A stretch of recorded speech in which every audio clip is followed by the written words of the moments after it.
Welcome to the Monetary Mixtape with Will Hoffman, founder of Hoffman Wealth Management. In this podcast, we help fellow Gen Xers simplify complex wealth issues that are important to Gen X.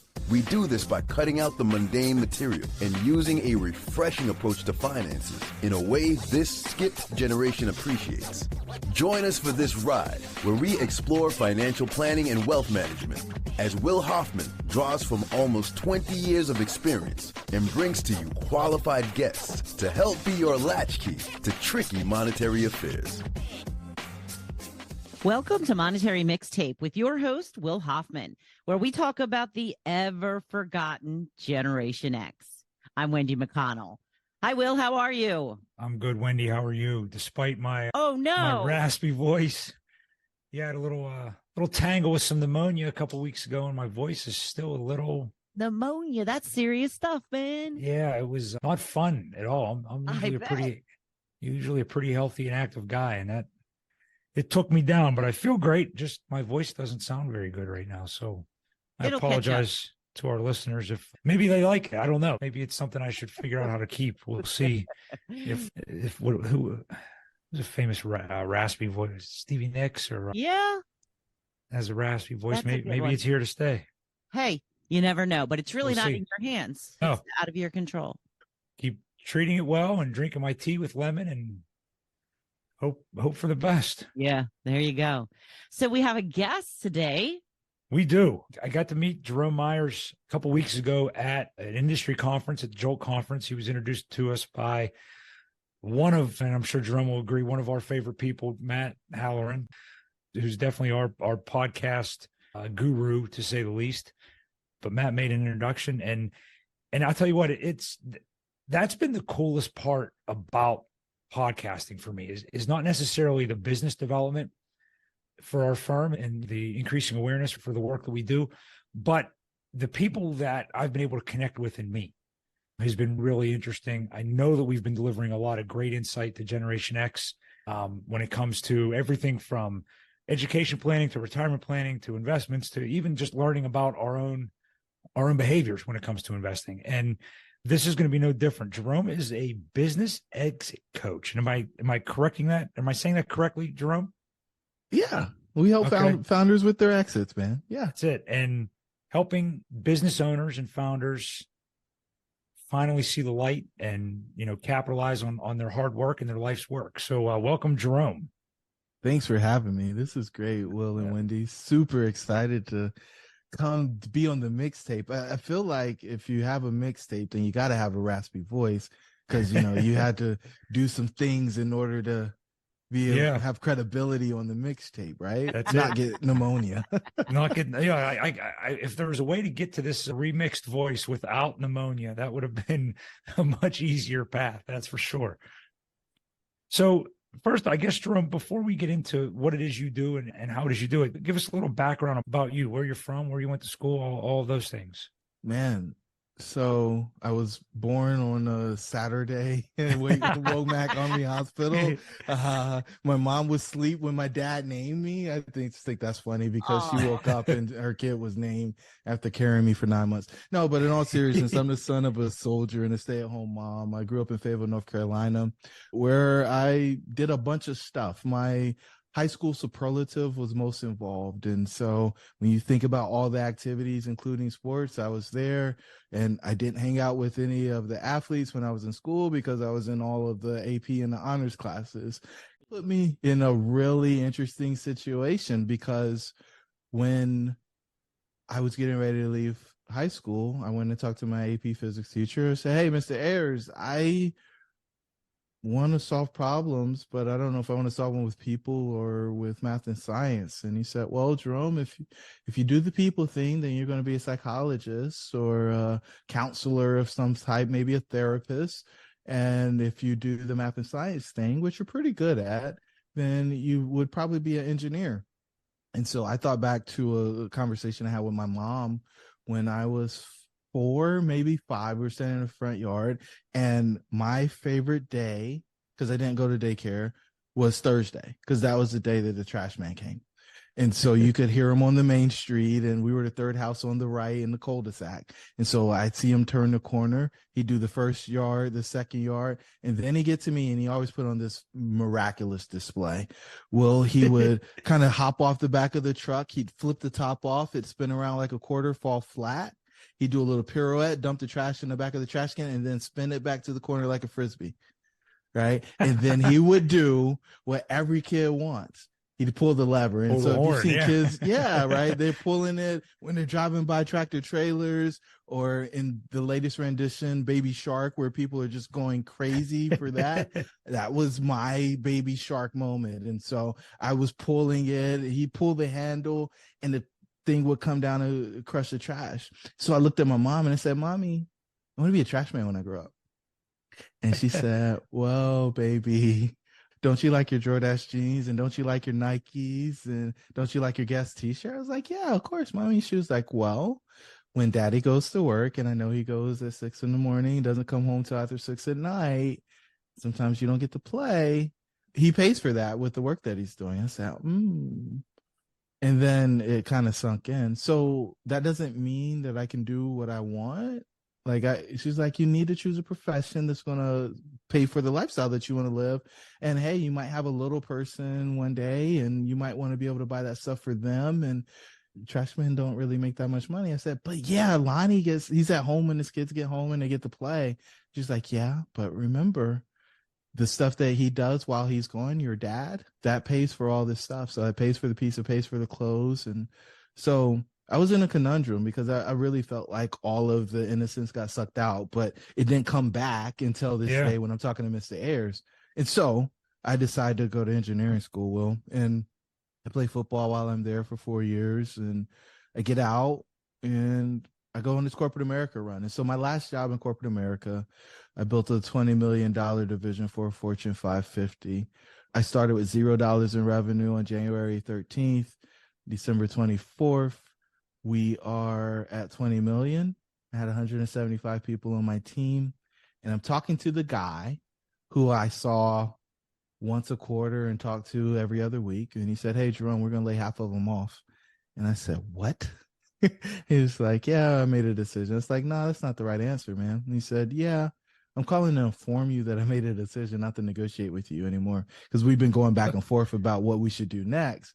Yeah. And I said, yeah, that's not what I want to do. And he said, yeah, I understand, but I'm telling you what we're going to do. And so he said, look, it's 4:55 and I was 4:59 on Christmas Eve. I'm going to go spend the rest of the year with my family. I'll talk to you next year. And so I spent the next week trying to figure out who's going to stay and who's going to go, we were going to do on the other side. And I was like, this sucks, right? And so we put Humpty Dumpty back together again. We make another run with half the team, another $20 million in revenue, another 30% profit margin. And I'm having a very similar conversation, except it's Thanksgiving this year instead of Christmas. And so I was like, man, I don't want to do corporate anymore. I want to go out and do my own thing. So I got into real estate, built a portfolio of apartment buildings with people that I went to high school with, and some people I went to college with, and people I met throughout my professional career. And then I got lonely. It got super lonely. I was like, man, I miss people. Because like with the real estate stuff, you don't really have to spend a lot of time with people. And so I was like, what do I actually miss from my days in corporate? And the only thing that I missed was when people would walk into my office and say, hey, I don't know if I could have done this without you. And that for me was the most rewarding piece of the job. It was the ultimate compliment. And yes, so we started, cool? We started coaching. That's the coolest part of our profession, is when folks are doing things that they couldn't have done without you, and you got to get them there. That's what I like the most about what we do also. Yeah. And so we started coaching folks because that was the only thing that I missed. And so we kept running a real estate portfolio, but we started helping people in what I call it was double their business, double their time off, and double their charitable giving. And when we did that, more and more people started showing up. And what I realized was that was cool, but there was this group of people who were exiting. They were quitting their career, their job. And for some people, it was a career. and they were going into the pasture. They were being put out the pasture, basically. And they didn't know what to do. They lost their identity. A lot of their relationships blew up because so much had changed because they didn't have the same identity. They didn't have a place where they felt like they were contributing. So their work was in this really funky place. Usually they gave up their health in order to build the business, and they were trying to figure out how to get it back, but they didn't want to give up all the wealth that they had in order to get the health back, or maybe they decided that it was just too heavy. And then they had the lottery ticket, right? They won the lottery, but it still felt empty. They were asking questions like, what was it all for? Is this really it? And then the big one is what now? And so we decided that we wanted to focus on this group of people, the people who are asking the what now, the people who were looking for the thing to do now that they weren't chasing a dollar.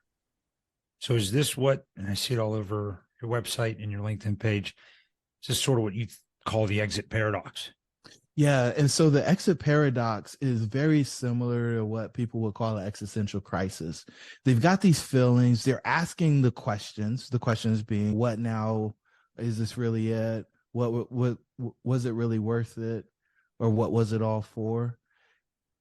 But it's triggered not by loss. It's triggered by a significant event that puts them in a place where they don't feel like they can talk to anybody else about it. Right? You just got the biggest check of your life. Right. And you're not happy. And you go tell somebody that who's still got another 10 or 15 years of work in, and you're like, what's wrong with you? But the reality is they feel the way they feel. Yeah, right. They have the feeling. And so we wanted to create a space where they can have that conversation and actually explore what's going to actually give their life meaning, because in the past, the title or being the founder of the owner was the thing that gave them meaning in the past.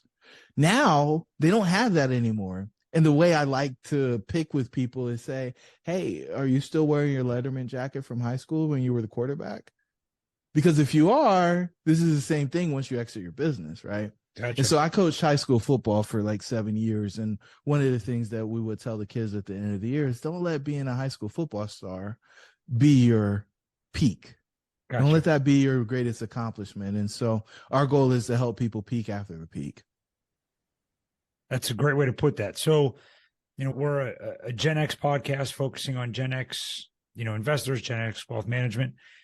Do you see this paradox impact Gen X and Gen X founders a little differently than maybe boomers who have maybe done it for longer and had a business for 40 years, and Gen X is only on 20 years and saying, okay, the time's come. Now what? I think anybody who goes over 15 years, the business becomes a huge part of their identity just because of what it took to build it. And usually they went through those cycles, right? So if they made it through the recession in 2008, then it's like, oh yeah, I'm hardy. I'm an entrepreneur. I did the thing. And then if they made it through COVID, then it's a very similar thing, right? So they needed to go through a couple of those cycles where they had to go into a place where they didn't know what to do and nobody really had a blueprint for them, and they figured it out, because that's a point of pride, right? That is a point of pride for the people who went through it. For the folks who get in and then they get out, like there are people who build a store on Amazon or something, they're in and out in 2 or 5 years. They don't have the same attachment to this thing that's fed their family, fed the families of other people who've worked for them, potentially created a lifestyle for them that they didn't even know was possible. Like that is the thing that makes a difference. And so the intensity of this thing is really tied to, is this all they got? Right? If the business is all they got. And I mean, I think it's common for advisors and a lot of business owners, right? They trade I simplify things a lot, right? And so the exit that we're talking about is exit number 6. The ones before that, we'll just to talk about the first one, is usually somebody leaving corporate America, right? Okay. We call that exodus number 1. And so you went into corporate, you got some skills, and now you're going to go do your own thing. because you found that there was something that you didn't agree with, or maybe your morals were different, whatever the reason was. Sure. Right. When they make that exit, they see the world fundamentally different from when they were on the other side of that door. It's just like they walk into a whole new world. It's almost like they teleported or transported to a different dimension. And so when you do that, though, you have to become a new person. There's a new identity that's created. Each new level of success, each new level of yourself is going to require a different version of yourself. And I just think so many people think that they can just be who they've been when they're going to these new places. And this is where people get lost, right? They get lost in the fact that the things that I tie my identity to, the things that I anchored my identity with, might be gone now. Yeah. Right? Well, they might be gone. Yeah. I mean, it's hard for me to imagine exiting. I mean, it's easy for me to imagine somebody writing me that big check. Don't get me wrong. Yeah. But it's okay. You wake up the next day. What do you do? There's only, so much to get caught up on Netflix, or so much yard work that I can go out and get caught up on. And now what do you do? And I'm sure there's those serial entrepreneurs who are saying, okay, give me the money on Friday. On Monday, I've got another business. I'm ready to get started. Yeah, but is the answer or the solution in life just more work? No. Right? No. I mean, for Will Hoffman, it's not. I don't know about for others. Well, because we all have those bucket lists. We all have those lists that are, and maybe they are career related. Maybe, mine is to a degree. I'd like to get my business to a certain point, but I'd also like to see the Great Wall of China. I would like to, run the Pikes Peak Marathon. I would like to, there's a lot of things I would like to do. I'd like to take my kids to see the Alaskan, the mountain range, Denali in Alaska. So there's a lot of things I want to do that are not Hoffman Wealth Management related. Hey, sorry for the interruption. I know you're listening to the Monetary Mixtape because you want to learn about financial planning and wealth management. If you have any questions at the end, please head over to www.hoffmanwealth.com or look in the show notes to schedule a call with us. But there are so many people who don't have any I'm sure things that they want to do outside of figure out how to make more money. Yeah. And that's where this comes in. Okay. Right? If that's what you want, if you want to, I talked to a guy who's got a pretty big practice. I think they managed 2.5 billion, right? Wow. Okay. He said he wants to die in a meeting. Like I guess he feels like that's impressive. For me, it makes me sad. Yeah. Because I mean, there's so much more to life. There's so much more to the experience. And there's so many people, usually when you serve at this capacity, there's so many people who are waiting for you to get done serving so that they can enjoy you. Yeah. Right. You go in and you do the hard work and you come home, you're tired. You don't have the energy that you had at the beginning of the day when you were serving the world to share with the people who you say you're doing it for. Right. And so what if we could prioritize those folks for some time? Yeah. And I'm not saying that, retirement is all beaches and golf and travel, because I don't think it is. But we believe that that big check, right? Those proceeds should be invested for a lasting legacy in some capacity. Sure. Now, you get to decide what that is. But at the end of the day, we want to make a difference. We want to make a real ripple in the way that the world operates. It's the only thing that's going to live on past you. Sure. Doesn't matter. Do you see that these folks, when they're making, are they afraid that they don't have enough? I mean, because remember, that's what we're doing every day, is trying to help folks understand how to use their money. Yeah. Do you see that they're afraid that they don't have enough, or do you see them being so driven by being successful that's, what do you see as the hang up for not wanting to exit?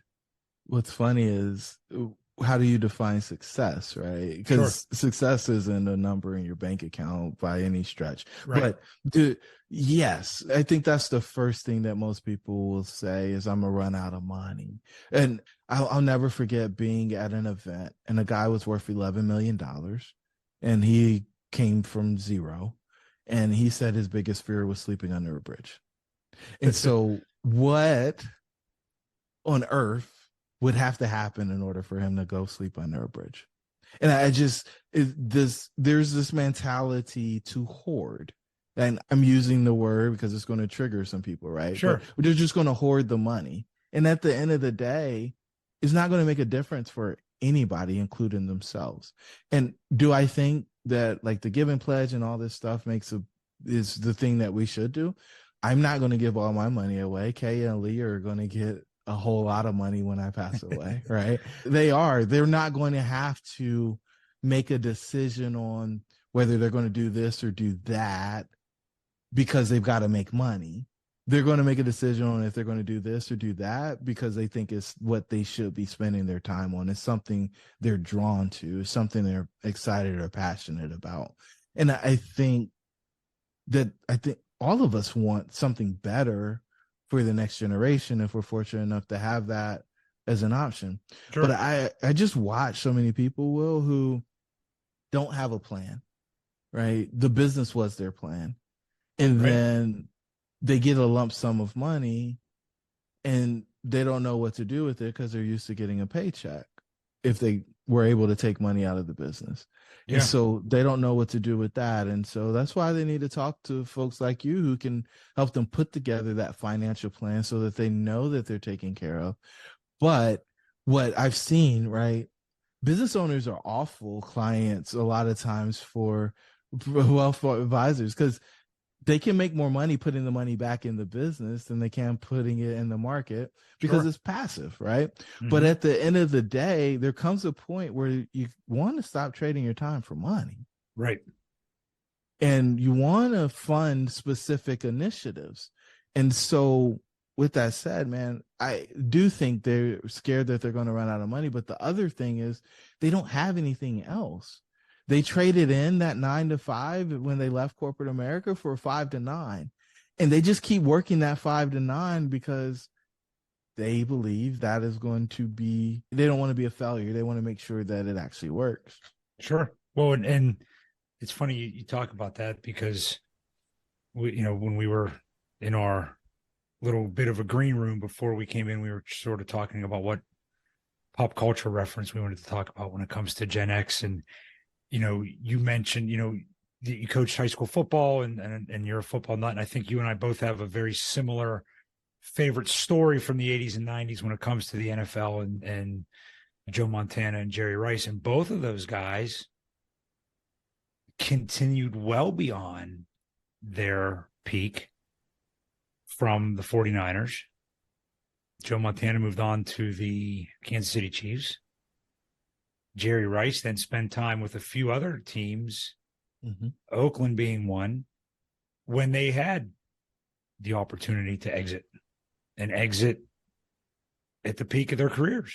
At the top of the game. And that's what I'm thinking about when you're talking about, founders and owners. They're very similar to a lot of these athletes.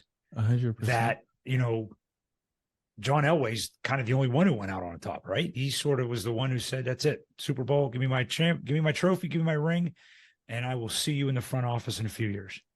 And that's the way some of these the way that business owners are, is they continue to push, and they, and a lot of business owners are athletes. For that's the commonality there. Yeah. Is Tom Brady. Right. Tom Brady's a good example, right? I mean, he just keeps playing and he's so good at it. Right. Right. He's so good at it. He gets the results, but what did he give up? Sure. To keep going? Was it worth it? And nobody lives in that house but them, right? So nobody knows what that was.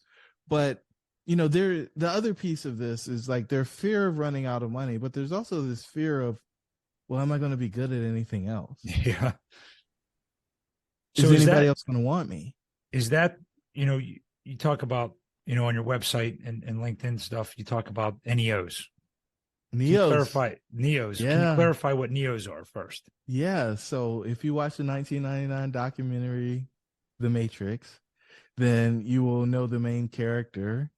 His name is Neo, right? And so Neo was in corporate America, and this guy Morpheus helped him exit the Matrix by giving him this red pill.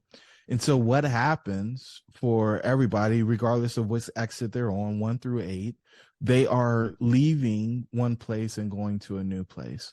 And so they're newly exited operator. That's what NEO stands for in our framework. And you're literally the main character in the movie, right? You are the protagonist. You're the good guy or gal. And you're coming to us so that we can help you come up with what's next and make sure that what you're doing is going to actually fuel what's next. We've seen so many people get into situations where they thought it was going to be one thing on the exit and it ended up being something completely different. And they agreed to it just because they got tired, right? They had deal fatigue. They were tired of fighting. They were ready to give it up. And somebody else walked away with a tremendous amount of money because they just didn't want to fight through it. Gotcha. So the void that Neos experience, is that what you were referencing before? Is who's going to want me? Am I good? What else am I good at? Because I mean, looking inside myself, this is all I've done for 20 years. I don't know what else I know what else I would try to like to do. I'd love to be coaching basketball in some capacity. I don't know if I'd be good at it. I'd love to try. I think I'd be good at it. I think I'd be. I know you would be good at it. You've got commitments to excellence. But I get it. What the heck else am I going to do? I haven't done anything else for 20 years. Well, I think there's a lot of things you'll do. And one of the things that you told me about in our first conversation is just your philanthropic interests and your commitment to raising dollars to help find a cure to the ailment that is the neurofibromatosis that's I'd love to spend all my time doing that. I'd love to see everybody spend all their time driving philanthropic missions that are important to them, because they need us. Every charity, every organization, they need us. They need our help desperately. And I know a lot of folks donate a lot of time and a lot of money, and they all need more. I don't care if it's from Big Brothers Big Sisters all the way to neurofibromatosis to Children's Tumor Foundation. They all need more. There's not a shortage of problems for us to go solve, right? And I think that's the thing, right? If you really suspended your disbelief and thought about what problem you want to go out there and solve for the world, right? And then create something, and it doesn't have to be philanthropic. I'm not telling people not to make money when they exit their company, but figuring out what that thing is and then going and making and eradicating that problem from the face of the planet. If that doesn't inspire you, how cool I'm sorry that you listened this long, but it gets really exciting. If you're willing to believe that you can actually eradicate the problem, the thing that is on this planet that shouldn't be. Yeah.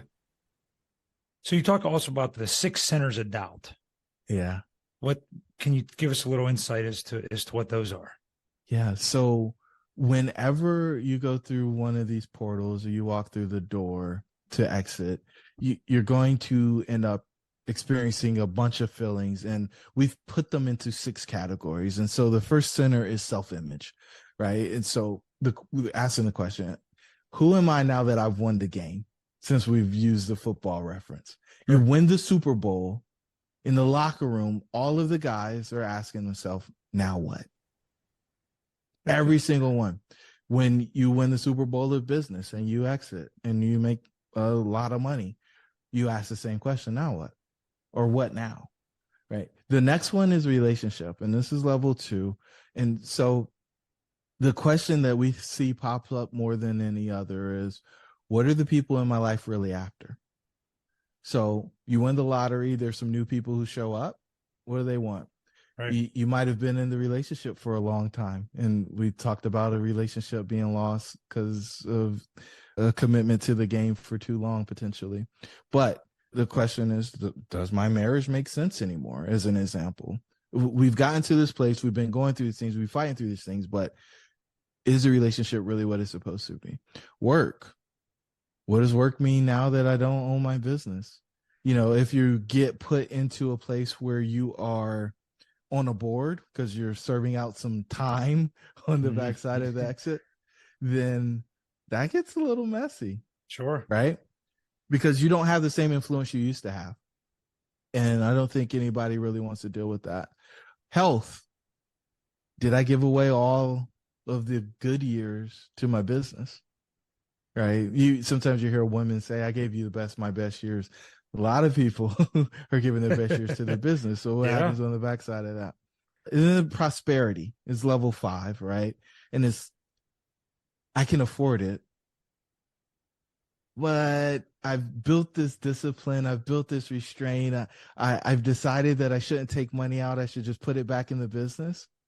And so now it's like, I got the money, but I can't let it go. I'm scared I'm going to live under a bridge after I'm worth $11 million type thing. And then the last one, significance. And this one hit me early. I went to a funeral when I was 30, and it was a guy that I went to high school with. And I'm sitting in the parking lot and afterwards, and I say, if I died today, who would carry my casket? Jeez. And I had one, maybe two people that I could think. And so I think that's something that people start asking, does my life even matter anymore? And I think the ultimate measure of if your life matters is, do you have people fighting over carrying your casket? Yeah. I think if you've lived a big life, then there's a whole lot of people who want to get a hold of one of those rails so that they can help take you to your final resting place. So those are 6 centers. Gotcha. It's pretty deep stuff, man. That's, and I know it's things that go through our minds as business owners, but we're not talking about it. No. How can you? And the only ones that are going to understand are other business owners. 100%. And you, obviously, because you're putting the work in. And so if Gen X business owners want to hear more from you, where do they go to listen to? I know you have a podcast and you've done some things. Yep. How do they find more from Jerome Myers? Yeah, so we've got the Dreamcatchers podcast, and I think podcast listeners listen to podcasts, right? Sure. And so in that, we explore the exit paradox. We talk to people who've exited and get the lowdown skinny on what happened and how it happened. Because one of the things that I want to do is normalize the conversation around this situation. We know that people are experiencing it. Most people are scared to say anything to anybody. And in that, they are suffering in silence. And so we want to get rid of that first so that now they got the opportunity to get some help. So check out the Dreamcatchers podcast. It's on your favorite platforms. It's also available on YouTube if you want to watch the video version.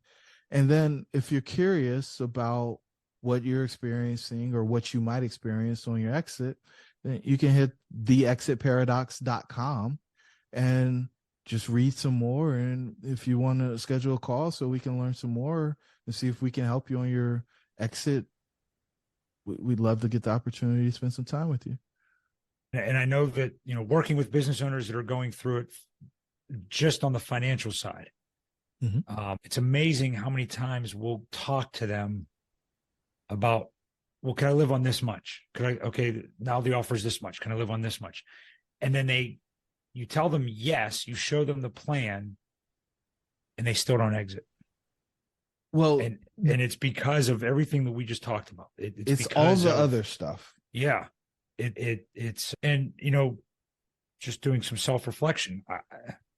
I don't know what I would do if somebody came in and said, hey, well, here's more money than you ever thought you'd make. Here's more money than you ever thought you would have. I hope you would take it. Give me the keys and go enjoy. And I hope you would take it. I hope you would take it. I like to think I would try to be involved in some capacity, which, like you said, you could be on the board, but that's tough. That's tough watching somebody else run the show. But, and I'll tell you the reason why I would hesitate. And I love my family. I love being with my boys. I love being with my wife and traveling. And like I said, there's a lot of things we want to do that are not Hoffman Wealth Management related.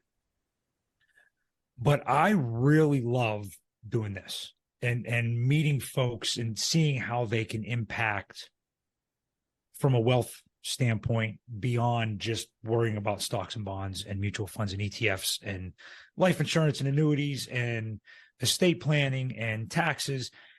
There's so much other stuff that goes into handling our money and working with clients. And we lost a client not too long ago, unfortunately, by passing away. Oh, no. And that, that hits you hard. That hurts because you spend a lot of time with these folks. Some advisors do. You do. It's not Most just don't. It's not just hey, buy this. Okay, thanks. See ya. Yeah. You have a relationship. You have a conversations with these folks, and then you miss them. And sometimes you pick up the phone to call them because something happens that Reminds you think of them. they're going to want to be interested to hear. And I know that I would miss the human part of this business. I know that I would miss meeting interesting people like you and hearing how what you're doing is impacting wealth management when folks haven't even thought about what you're doing is impacting wealth management. They're thinking about their taxes and should I buy this? Should I sell it? So but there's a lot of things that I'd like to do with my boys and with my wife, and my parents are still with me. So, getting to do all that stuff would be really cool. So at the very least, thank you for giving me that perspective. Hopefully, folks that are listening are getting a perspective, especially business owners that are contemplating an exit, who have, maybe thought about everything from a money side and want to see what life looks like when they take the red pill. Am I right? Is that the right pill? Right color? Pop the pill, baby. So thank you very much, Jerome. Thanks for all that you do for Gen X, for our clients, for our profession. And if you find Jerome on LinkedIn, find him on his podcast, Dreamcatchers Podcast, and theexitparadox.com. And as always, you can find me on LinkedIn, chat me up. Let's talk about what's going on, how we can help. HoffmanWealth.com, a great place to schedule a call if you have any questions or anything that we can help with, or if we can, help introduce you to somebody like Jerome and get your questions and things answered. So thank you very much for listening. Wendy, take us home. All right. Thank you, Will. Thank you, Jerome. And thank you for joining us today on Monetary Mixtape. Please like, follow, and share with your friends. Until next time, I'm Wendy McConnell.